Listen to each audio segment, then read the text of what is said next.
After my conversation with the mysterious man, I headed back to Greater Marrow, having a close call with a rock along the way. Whoa. I shrugged off the unusual red mist circling my boat as nothing to worry about and decided instead to fish for some squid. I even managed to catch my first snag squid. Back in Greater Marrow, the mayor told me that due to my efforts alone, the town was growing. Because of this, he had even commissioned the shipwright to install a dry docks, where I could make further improvements to my ship. I then visited the fishmonger, where I insisted that the order was for 2 arrow squid and a Gulf flounder, not a black grouper. He wasn't buying it, so I sold my catch and left. The mayor then stopped by once more to chat, and by this point I was convinced he had a sick fetish for annoying me with small talk. Still, he thought I might introduce myself to the photographer south of the Marrows, and I agreed. It was then over to the shipwright, who told me I would need materials dredged up from shipwrecks to make improvements at the dry docks. For now, I had no materials to my name, so I bought and installed a hydraulic rod instead. Afterwards, I visited the lighthouse keeper and asked about any shipwrecks in the area I should know about. She told me that there was one such spot behind Greater Marrow where the sea brings in the flotsam of unlucky sailors. Of course, it wouldn't be a conversation with the lighthouse keeper without some cryptic comment. This time, she questioned whether or not I was even real. Yeah, let's get away from her. I then rounded out the day by talking to a woman who wanted out of Greater Marrow. To be honest, I couldn't blame her. She offered to pay me if I supplied lumber and metal scraps to an island north of Greater Marrow called Steel Point, so I agreed to help. I also finally noticed that I had collected books during my travels and chose to read one titled Sustainable Fishing during my free time out at sea. And with this discovery, day 6 ended. I meant to focus days 7 and 8 on catching fish for money and collecting materials for quest lines and upgrades. But little did I know the sea had other plans. My troubles began when I decided to push my luck and dredge up some jewelry shipwrecked near Little Marrow. By this point, I had a cargo full of fish and dredge, prompting me to begin the short voyage back to Greater Marrow. However, along the way I became distracted once again by a rare squid spawn and pushed my luck a little further, missing all the signs of the danger lurking in the channel.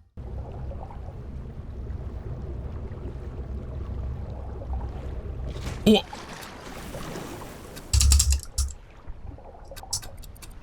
What? Despite this close call, I narrowly made it back to Greater Marrow in one piece, but lost my bronze whaler along the way. Oh no. No, I lost the whaler. My money-making scheme was a flop, making a measly $15.81, which didn't even cover the cost of my ship's repairs. I don't have any money for any repairs. I went to sleep dejected, hoping that daylight would restore my spirits. I spent day 8 making up for the errors of day 7, fishing and dredging in the channel between the Marrows to some success. I caught some mackerel, a cod, and a bronze whaler, turning into Little Marrow to sell the pearl earrings I had found to the trader and store my fish to make room for more dredging along the voyage back to Greater Marrow. But efforts to prevent another close encounter like the one the night before split my attention between scouting, fishing, and sailing, a balance I failed to manage. Oh my god, I got distracted. So it was back, once again, to dredging up wooden planks and fishing up squid before turning into Greater Marrow. I also noticed this rock for the first time, and I'm pretty sure this related to my maxed out panic levels. Over at the fishmonger's, I was pleased to discover a hotkey to sell all my fish at once, and also embarrassed to not have noticed it until now. I used the money I had earned to repair my ship and was left with a whopping $102. Roughly $95 more than I had started my money-making scheme with 2 days ago. It wasn't a complete failure, however, since I had collected enough materials to supply the woman's project at Steel Point. I finished making preparations for the trip before going to sleep. At the break of dawn on day 9, I began my voyage north to Steel Point. We're gonna go north and we're gonna drop off the steel for this woman. By noon, I was pulling into Steel Point's docks. I dropped off the metal scraps and wooden planks at the build site, growing tired as I worked. So much so, in fact, that by 1 p.m. I decided to turn in for the day. Day 10 began and it was time to get back to work. I dredged up some bundles of cloth from a shipwreck near Steel Point's docks. Oh, it all went downhill so fast. Spotted my first sailfish. Whoa, what is this? Saw my first dolphins. Dolphins? And caught my first sailfish. Damn it. I then sailed to an archipelago west of Steel Point where I spotted a courier's boat. Pulling up alongside the boat, I could tell something was wrong. I called out to be received by a courier hiding in the boat's cabin. He explained to me that he had instructions to deliver a package to Little Marrow, but had gotten cold feet after spotting a leviathan hungrily lurking beneath his boat. It was clear the courier wasn't going anywhere anytime soon. so I offered to deliver the package to Little Merrow for him. The package reminded me of the one I had delivered to the dock worker on the mayor's behalf earlier, but for a potential reward, I was anyone's dog for a bone. Still, in light of my experiences the nights before, the courier's warnings shook me to my core. Okay, let's not get greedy because we are a ways away. I wonder if it would almost be smarter to cross to this dock. Yeah, this is bad. This is really bad. But my curiosity was a pesky beast, and I soon invited another run-in with the ghost ship.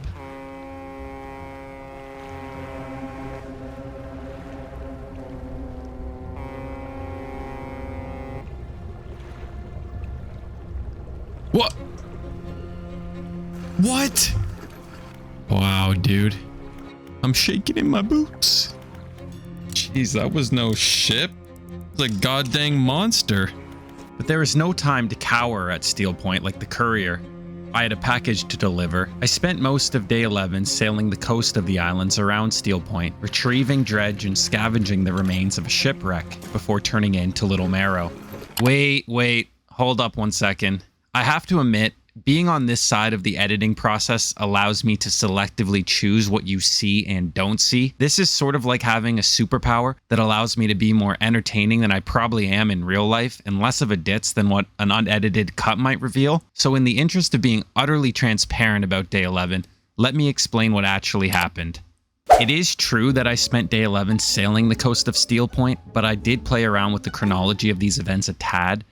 For one thing, I actually sailed by the shipwreck before I reached the spot I dredged, and I also thought that the metal and wood tent by the dredge was the same metal and wood I had left at Steel Point. Those are scraps I left her? It must be. Despite the fact I had just sailed from Steel Point, I also then wrapped back in the direction I had just come from and was genuinely surprised to find the shipwreck I had passed probably 1 minute earlier. On over here. I want to tell you this is because I was distracted in real life, but really I just think the sea was getting to me. At least my gauge for in-game time was spot on. We should be able to cross this by 6 o'clock, I think. I mean, that was pretty impressive, right? Give this video a like if you found that impressive. Back in Little Merrow, I sold the pearl earrings I had found to the trader and had this tidbit of insight after deliberating over what the anglerfish disguised as the ghost ship might mean. So is this game trying to say, like, I'm the monster? I then spoke to a grieving father. The father told me that he had lost his son to the sea many years ago. Noticing the dredging equipment on my boat, he asked if I would keep my eyes out for a bronze belt buckle that belonged to his son while I was out at sea, to which I agreed. He also told me that the old mare went crazy in his final days, shouting, "Throw it back," while tossing things into the sea. Oh, you were kind of a drag. I then visited Little Merrow's local hooligan and gave him the courier's package. This time, he didn't even pay me before scurrying off. Done with business in Little Merrow, I turned back towards Greater Merrow just after dusk. Of course, it wouldn't be a trip across this channel without inviting trouble along the way. This time, my death wish went unanswered, and I struggled to hide my disappointment. I'm dancing with fire, playing with fire. I sold my sailfish to the fishmonger and then told the woman that I had delivered the materials she had requested to Steel Point. She was ready to leave Greater Merrow right away, so she hopped aboard my ship. For my amusement, I stowed her away upside down, which I thought was funny. At 5 a.m. on day 12, the builder and I set off for Steel Point, but I was a fishing boat, not a ferry, so I still stopped to catch a whaler along the way. We arrived to Steel Point shortly before noon, and the woman was quite pleased with my work. So much so that she gave me 2 research components. I used these to research twin prop engines. I also began reading Getting Over It with Mind and Body, and then set off back to Greater Merrow, catching mackerel and squid along the way. As was becoming the routine, I sold my fish and looked at parts and upgrades I couldn't afford. There it is right there, $450. Before going to sleep. I devoted day 13 to money making, catching cod and mackerel while daydreaming about the twin prop engine. It's really gonna help when we can get this boat moving a little bit faster. Help with how fast the days go. We might even start exploring some more, daring to venture into the dark. Oh boy, what is this ugly thing? Because I didn't want to go any further with that ugly thing in my storage, I turned into Greater Merrow, sold my catch before buying and installing the twin prop engines. I then decided to turn in early for the night. Like day 13, I spent day 14 catching fish around Greater Marrow to earn enough money to buy a light bulb from the shipwright. Yes, that's right, day 14 was all for a light bulb. Day 15 was more eventful. For one thing, I was now cutting through the sea, so I decided to go check in on an old friend. Steel Point is that island north that woman moved to. So maybe go see what she's gotten herself up to. I pulled in 2 lunkers and made it to Steel Point by 10:30, shaving off an hour and a half from the trip with my new engines. The woman proved to be quite the busybody, building a home in just 3 days. She thanked me again for my help, giving me a book and offering me her docks whenever I was in the area. On the way back to Greater Marrow, I filled the room in my cargo, dredging for a goblet and some wood, and even managed to find a research part. It also seemed like I had finally learned my lesson about messing around at night. I'll mess around with the foghorn right now, okay? I was back in Greater Marrow by 10 p.m., and with the 131 gold fetch from the whalers, I upgraded my trawl net, despite not owning one yet. I don't have a net yet, though. I then checked my progression through Getting Over It with Minded Body and discovered it was a tough read. With that, day 15 ended. Day 16 began with a rocky start. Let's conserve some day and cross right now. Oh, that was... You get it now? A rocky start? Ugh, you hate to see that mistake. I fished a little on my way to Little Marrow to sell the goblet and continued to upgrade the trawl net I didn't own before fishing some more on my way back to Greater Marrow. Oh, I also finally figured out the name of the town I had been frequenting. Okay, so I guess let's find out what this city's called. Greater Marrow, okay. And was still short on the cost of the net, so I rested until dawn. Day 17 was a mixed bag of dredging, fishing, and then dredging some more.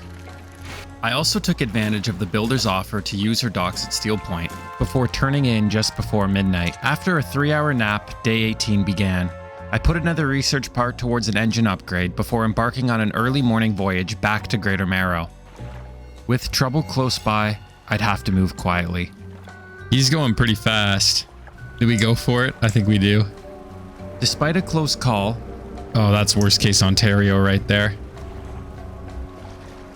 I made it back to Greater Marrow safely and even avoided an accident I was becoming known for. Oh boy. By now, it should also come as no surprise that I didn't have enough to buy the trawl net. So it was back out to sea where I spent the remainder of day 18 fishing and dredging. I also won Dredge's lesser known minigame, making use of every slot in the cargo hold, a feat that had me bubbling with joy. Pretty good catch there. I showed off my boatsmanship to Greater Marrow citizens, who were undeniably impressed, before visiting the fishmonger for our daily trade. And with that, day 18 came to a close. Day 19 was nothing extraordinary. I caught 2 whalers and did some dredging. I did, however, find a citrine ring, which I thought by its looks would be worth a pretty penny. During the evening trip back to Greater Marrow, I could tell the trawl net I had worked so hard for was within reach. And I was right. After selling the whalers, I finally had enough. Oh, the citrine ring was also worth jack shit